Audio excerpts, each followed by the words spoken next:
Don't you think it's kinda strange? How sometimes when you wake up, you know you had a dream, but you can't remember it. Klonoa originally dropped on the Japanese PS1 back in late 1997, and then later to the rest of the world early next year. Klonoa at the time was a little different in that it hinted back at the previous generation's style of platforming game design, while all the other companies were putting out trash.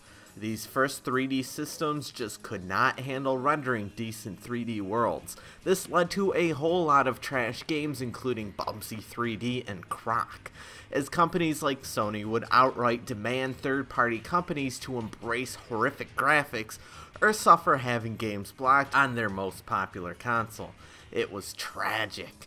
Klonoa joined the race of a few other different games such as Pandemonium and Goemon's Great Adventure for having 2D style gameplay against a 3D background.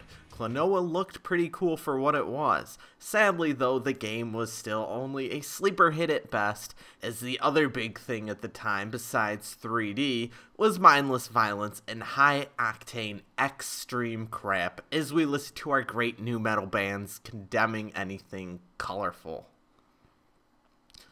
Well, the Klonoa franchise never really became a soaring success, but it still put out a few sequels and spin-offs here and there. But now it's time to breathe some life back into this franchise and hopefully gather a few new fans. This is a direct remake of the original on the Wii, put out in 2009, now with new 3D character models, along with some heavily enhanced backgrounds. It all looks pretty damn good. Alright, what exactly is Klonoa? It's a standard side-scrolling platformer where you can interact with the third dimension. Sometimes this involves moving into and out of the foreground and background using moving platforms. Although you can't jump on enemies to kill them this time, you can use your weapon to grab them, assuming they aren't guarded. You can throw these enemies left or right or into the foreground or background at either other enemies, oftentimes bosses, or switches. You can also use the grabbed enemies to do a double jump. It's a little kooky, but it fits in with the game style and works. Your main character controls exactly as you'd like him to, as Namco did a very good job with this one. Okay, controversial topic because yes, quality is supposed to transcend age, but let's be real here and talk about it anyway. Is Klonoa a kids game? Kind of. Everyone and everything is goofy as hell. Your mode of transportation into space to take out a moon base is a flying dolphin after all, and there is a lot of cutesy crap going on. The game is also very easy at first, and while not bad, I would consider the first half of the game when playing normally to be standard. With the second half though, and definitely towards the end of the game, it picks up a lot, and I would consider that to be very good.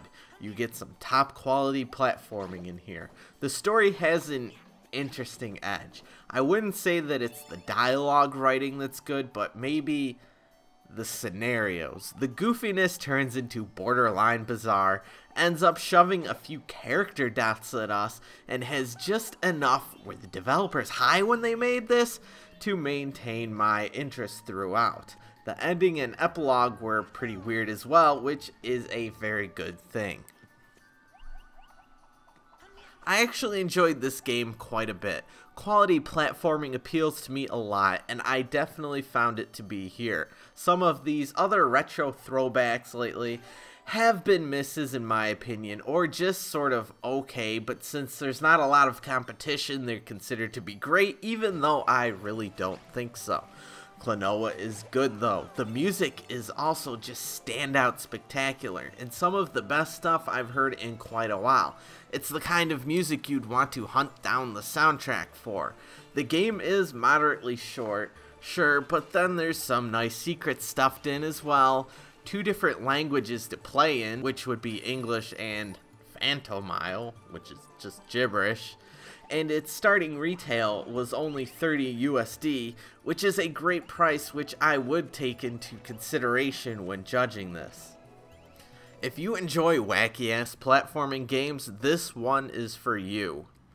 With this title, I did become a fan of the franchise. I fully recommend it. Klonoa for the Nintendo Wii receives an 8 out of 10.